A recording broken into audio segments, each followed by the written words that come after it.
Welcome again. It's Domain Day from CheapWineFinder.com on a ice storm in Chicago. Yeah, what's new?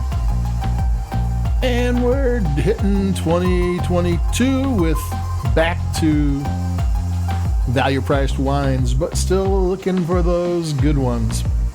And what do I have here today? I have the Vigilance, Lake County, actually Red Hills AVA, Sauvignon Blanc 2020, sustainably farmed, made with traditional ranching practices. Lake County is north of Napa. Actually, one of the weird things about it is that their vineyards in Lake County are actually closer to the city of Napa than most of the Napa vineyards. Not that that means a whole lot, but that gives you some perspective on where this is. Took a sip. I like Sauvignon Blanc. And this is a good Sauvignon Blanc. This is an estate wine. The Red Hills Sauv AVA of Lake County is on Clear Lake. It's on the foothills, like 13 to 3,000 feet up in a extinct volcano. It's kind of like volcanic soil next to I think the oldest freshwater lake in the United States. So even though it's not really close to a river, I mean not to a river, but to the bay or the Pacific Ocean, because it's a little bit farther off, it's got a lot of unique climate characteristics. It's a great place for wine. It tends to be more warmer wines. You know, we're talking about they're big with Cab Franc and Cabernet Sauvignon. This is when they listed what they do well here. Sauvignon Blanc was the only white grape they had, but I think Chardonnay would do well here too. And it's one of the wines from Shannon Ridge. Shannon Ridge there's a family of wines up there, and every time I come across one of their wines, I always really enjoy them. And one of the things I like about them is that they seem to be very wine-oriented. Everything, I mean, a lot of times I get technical notes, and technical notes tell you nothing about the wine. They're all lifestyle, things. They don't say anything. And Shannon Ridge tells you about how they use sheep to go between the vineyards to eat the grasses and keep the pests away and fertilize, and they're going to be all organic. They're sustainably grown. They're going to be all organic by summer. Took another sip. And one thing they put in their tasting, in their technical notes that I like, because I like to know, I like to look things up. I want to be, I didn't know that.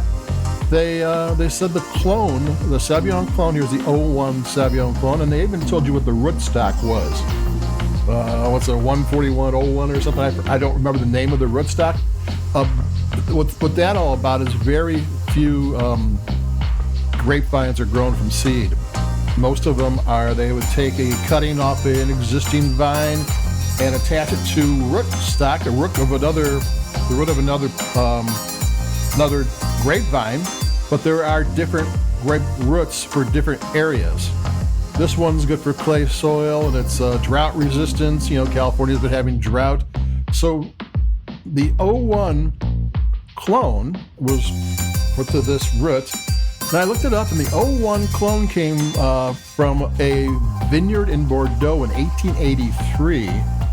And the Wente family, which still makes wine today, it's still family owned, they're responsible for working with all these different grapes, because if you remember phylloxera and all these problems in France in the 1800s, well, they kind of started, the climate changed and everything got better in France by the time Wentes got to them, but it never came back, as the Wentes made these grapes hardy and disease resistant and made sure that they had the right yields and stuff.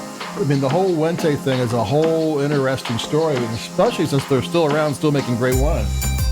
So this is a Wente clone, which is the exact same clone that is used in New Zealand. This clone got used in New Zealand, Came from Bordeaux. Bordeaux Blanc is Sauvignon Blanc and Semillon.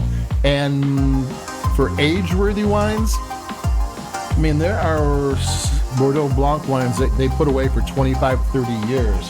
They are some of the elite aging wines in the world.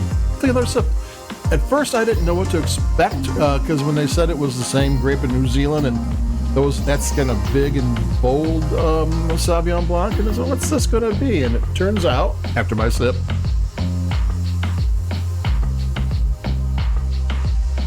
this is smooth and balanced and flavorful. At first, I had it too cold. Always be careful of white wine. You're always thinking you can just pop it out of the refrigerator and everything will be fine. No, let it warm up because all the flavors will just blossom when you let it warm up. And this one doesn't have this doesn't have the nose that jumps out of the glass. There's some New Zealand Sauvignon Blancs that you get a foot away from the glass and you can smell. No, this one makes you work a little bit for it, but it's well worth the work. www. And at first I was like, okay, this isn't, when you told me it was New Zealand, I thought this is going to be something and it's different, but I really like this. There's a smoothness to it. There's a length to the flavors. You get one flavor, then another flavor, then another flavor. Nothing jumps out. Everything is smooth and balanced. It's kind of like the way it's supposed to be. Like, this is a wine that I paid $9 for.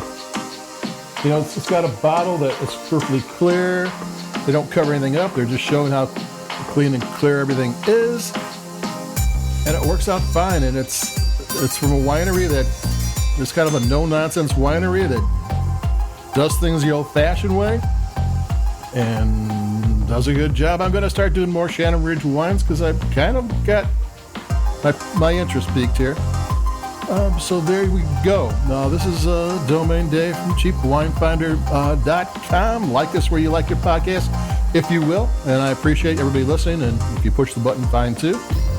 And I think I've got an Amador County Zinfandel coming up next. And then we got a whole year in front of us. So we'll keep on drinking wine and having a good time. So adios. Keep it cheap. Stay safe and stay healthy. And I'll be talking to everybody in a couple more days because that's what we do. Because 2021 was a weird year for wine. 2022 is going to be better. Cross my fingers. Bye-bye.